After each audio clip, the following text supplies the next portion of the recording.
तो hello everyone, revision में आपका फिर से स्वागत है।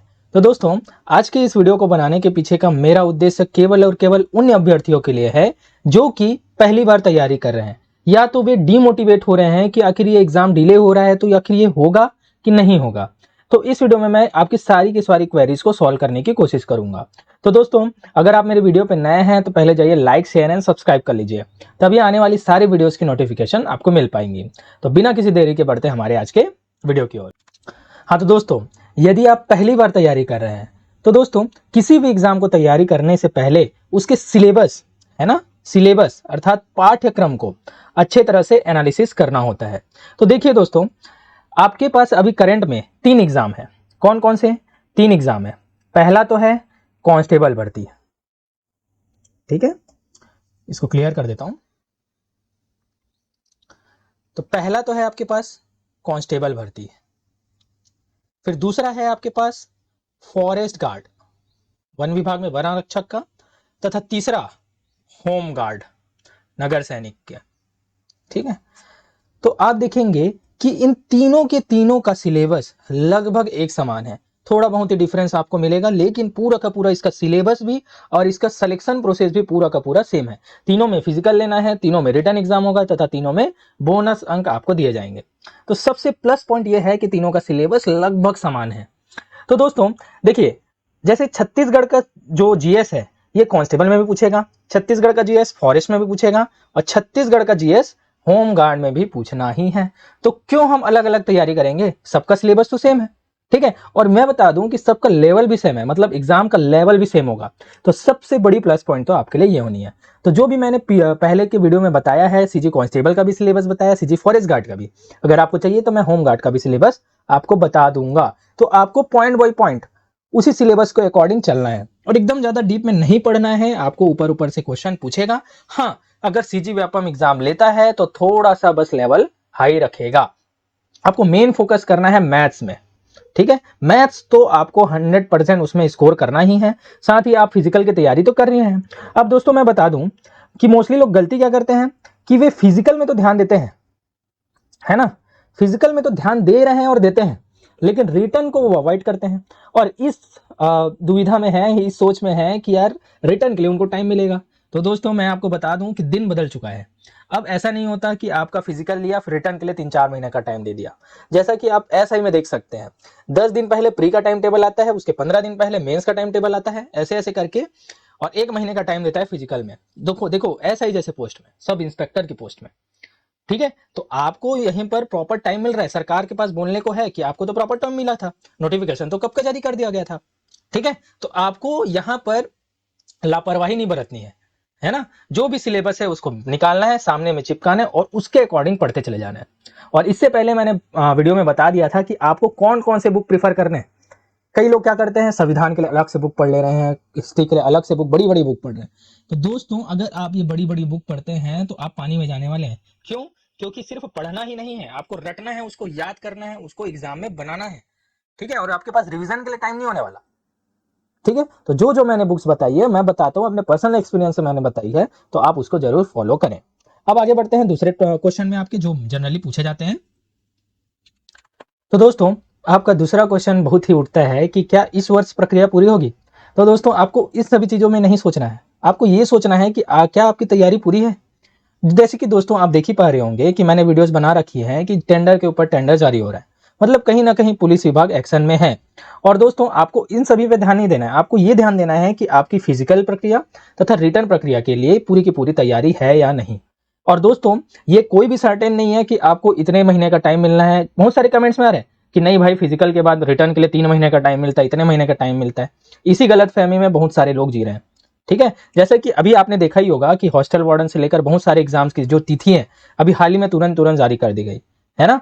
तो दोस्तों, क्या उन लोगों को तैयारी करने का उतना समय मिल पाया जो कि मिलना चाहिए? नहीं, क्योंकि सिलेबस इतना अथाह है ना कि उसको 1 महीने 2 महीने भी बहुत कम पड़ते हैं। तो इसलिए मैं बोल रहा हूं कि जरूर जरूर इस साल प्रक्रिया पूरी होने की पूरी संभावना है। और जिन किसी ने भी 2023 में सीजी फॉरेस्ट गार्ड का एग्जाम दिया था, फिजिकल क्लियर किया था, तो वो भी निरस्त नहीं हुआ है। कई लोगों का यही बोलना है कि जो 1484 पोस्ट आए हैं उसी में मर्ज कर दिया गया है, लेकिन ऐसा कुछ भी नहीं है। अगर ऐसा कुछ भी होता है तो ऑफिशियल नोटिफिकेशन आता है, ठीक है, कि आपकी वो प्रक्रिया भी 14 से 84 पोस्ट में ही इंक्लूड कर दी गई है। तो लोग क्या है, अभी बहुत सारे भ्रम में है, तो इन सभी चीजों में आपको नहीं पढ़ना है। लोग बोलेंगे कि इस साल तो नहीं होगी प्रक्रिया, 2 साल होगी, 3 साल होगी, क्या गारंटी है इसकी कि इस साल नहीं होगी? हाँ, ये तो आप इजिली मान लेते हैं कि नहीं यार सरकार खराब है, इस बार नहीं ले रही है, लेकिन इस बार ये चीज क्यों नहीं मानते कि ले भी सकती है, और लेगी तो इतना जल्दी जल्दी लेगी ना कि आपको संभलने का भी टाइम भी नहीं मिलेगा। क्यों मैं ये सभी चीज बोल रहा हूँ? क्योंकि मैं भुक्तभोगी हूँ, है ना। मतलब इन सभी चीजों में मैंने बहुत सारा एक्सपीरियंस लिया है, इसलिए मैं आपको अपने छोटे भाई बहनों जैसे समझकर ही आपको ये सभी मार्गदर्शन दे रहा हूँ, ठीक है। तो दोस्तों इस बार प्रक्रिया होने की पूरी संभावना है, क्योंकि टेंडर्स के ऊपर टेंडर्स जारी हो रहे हैं, मतलब पुलिस विभाग एक्शन में है, ठीक है। अब आते हैं आपके नेक्स्ट क्वेश्चन में। अब आता है आपका क्वेश्चन कि आखिर मैं कितना पढूं। तो दोस्तों मैंने सिलेबस के बारे में बता रखा है। अब सिलेबस में जैसे मैंने बोल दिया कि मैथ्स में एलसीएम एचसीएफ का जो टॉपिक है उसको पढ़ना है, ठीक है। तो बहुत सारे लोग गलती क्या कर रहे हैं कि बड़ी बड़ी बुक्स उठा रहे हैं, जैसे आर.एस. अग्रवाल। तो दोस्तों आर.एस. अग्रवाल जो है वो एसएससी के लिए बनी है ना। तो उन क्वेश्चंस को आपको नहीं उठाना है। कहीं ना कहीं ये जान लो कि जो भी हमारे छत्तीसगढ़ में एग्जाम हो रहे हैं आपको उसी से संबंधित प्रीवियस ईयर क्वेश्चन सॉल्व करने हैं। जैसे मैंने बताया कि हरिराम पटेल की बुक बहुत अच्छी है इस सभी चीजों में। क्यों? क्योंकि वो प्रीवियस ईयर क्वेश्चंस को ही एनालिसिस करके वहां पर बुक बनाया हुआ है। तो आपको उन सभी चीजों से प्रैक्टिस करनी है ना। अगर आपको एसएससी की तैयारी करनी है तो आप बिल्कुल जा सकते हैं उन सभी वीडियो में, है ना, बुक्स में।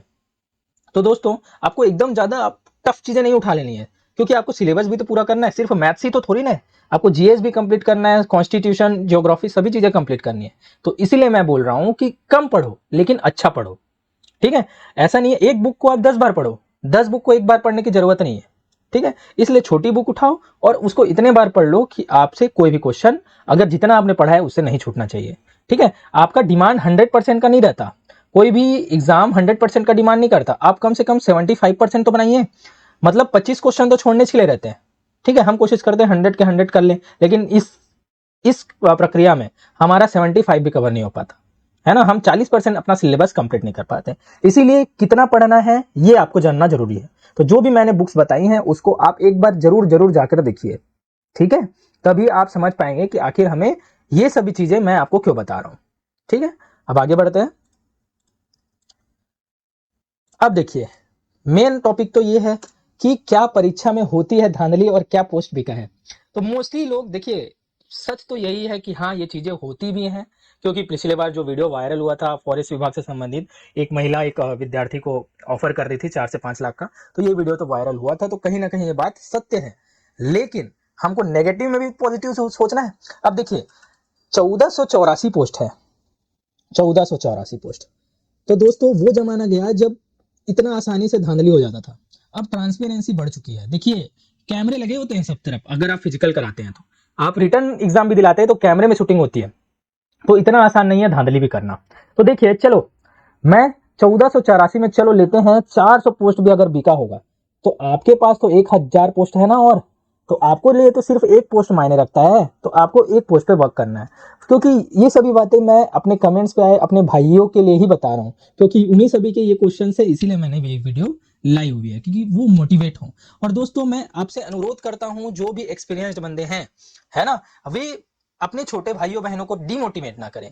क्यों यार? क्योंकि वो एक उम्मीद लगाकर तैयारी करने आए हुए हैं, एक सपना बांध के रखे हुए हैं, है ना। तो आप ये सभी बोल देते हैं ना कि यार इस बार नहीं होगा, कभी नहीं होगा, या धांधली हो रही है, सब बिका हुआ है, हमको क्या मिलेगा। तो दोस्तों आपके छोटे भाई बहन इसमें डिमोटिवेट हो रहे हैं। तो दोस्तों ये सभी चीजें जान लीजिए कि आपको कोई ना कोई तो फॉलो कर ही रहा है ना। तो हमको नेगेटिव नहीं सोचना है, अपने को पॉजिटिव सोचना है। क्या मतलब कि वो लोग बिना तैयारी करके ही बैकआउट हो जा रहे हैं, ये तो अच्छी बात नहीं है ना। तो कहीं ना कहीं वो कोशिश तो कर रहे हैं, और अगर ये एग्जाम की वो प्रिपरेशन करते हैं तो जाहिर सी बात है छत्तीसगढ़ से संबंधित अन्य एग्जाम का सिलेबस भी तो सेम है, मोस्टली सेम है। जैसे सीजी का पूछना है, मैथ्स का पूछना है, कॉन्स्टी का पूछना है, ज्योग्राफी का पूछना है, सभी की सभी चीजें तो सेम है। तो कहीं ना कहीं वे उन एग्जाम के लिए भी तैयार हो रहे हैं, ठीक है। और इन सभी चीज की तैयारी करने का उद्देश्य केवल और केवल एग्जाम निकालना नहीं होता, हमने अपने लाइफ को भी समझना बहुत ही जरूरी होता है। जैसे आप कॉन्स्टिट्यूशन पढ़ते हैं तो आप पॉलिटी को भी तो अच्छी तरह से समझते हैं कि देश विदेश में आखिर हो क्या रहा है। तो दोस्तों हम सिर्फ और सिर्फ एग्जाम लेने के पर्पज पे क्यों पढ़ते हैं? हमारा उद्देश्य होना चाहिए नॉलेज भी गेन करना है, हमको समाज में समाज का भला करना है, नागरिकों का भला करना है, ठीक है। तो दोस्तों आपको डिमोटिवेट नहीं होना है। हाँ ये समझ सकता हूं मैं कि क्या बीतती है उस पर जो सालों से तैयारी कर रहा है और आप उसको प्रतिभा दिखाने का भी अवसर नहीं मिल रहा है ना। तो ये तो दुखद है, ये कटु सत्य है, लेकिन हमें डीमोटिवेट नहीं होना दोस्तों। तो दोस्तों मेरे वीडियो को लाइक शेयर एंड सब्सक्राइब जरूर कीजिए और ज़्यादा से ज़्यादा शेयर कीजिए। और जल्द ही मैं मैथ्स की क्लासेस लेने के लिए कोशिश कर रहा हूं, जिससे आपको मैथ्स में बहुत ज़्यादा हेल्प मिलेगी। तो दोस्तों मेरे वीडियो पे बने रहने के लिए धन्यवाद। मिलते हैं अपने नेक्स्ट वीडियो में।